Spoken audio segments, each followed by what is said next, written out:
สวัสดีครับมาชมแนวทางรัฐบาลฮานอยเนาะครับเนาะมาชมผลงานของวันที่11เนาะครับเนาะน้อยพิเศษเนาะครับเนาะออก326แล้วก็57เนาะครับ326มีเนาะครับเนาะนี่26น้อยปกติ113เนาะครับเนาะ13แล้วก็73บ่มีเนาะ13นี่13เนาะครับเนาะน้อยพิเศษเนาะครับ3223อย่างนี้เนาะครับเนาะแล้วก็น้อยบี32แล้วก็เนาะ51เนาะครับเนาะว่าโอเคเนาะครับเนาะแต่ว่าซื้อน้อยเนาะเขาซื้อน้อยเนาะครับเนาะมาชมของวันที่28เนาะครับเนาะ28ต้อง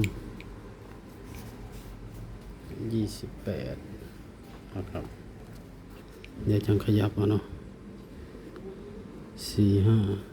45 46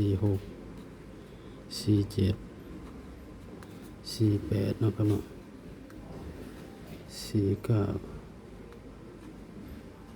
40เนาะครับเนาะ56 57 58 59 50 67 68 69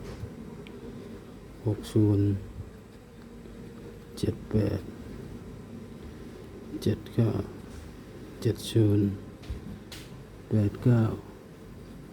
80 90นะครับเนาะ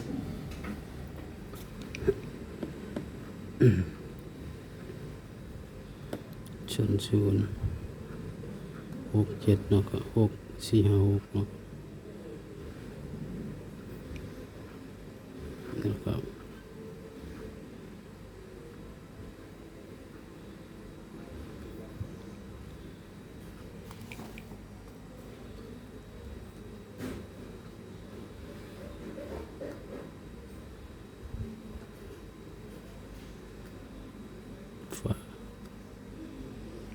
นะครับเนาะโอเคเนาะนี่ฟังคำเตือนเนาะครับเนาะ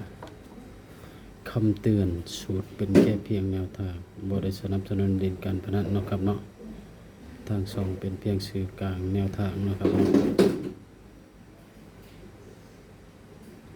พิจารณาให้ดีก็นำไปใช้เนาะครับเนาะ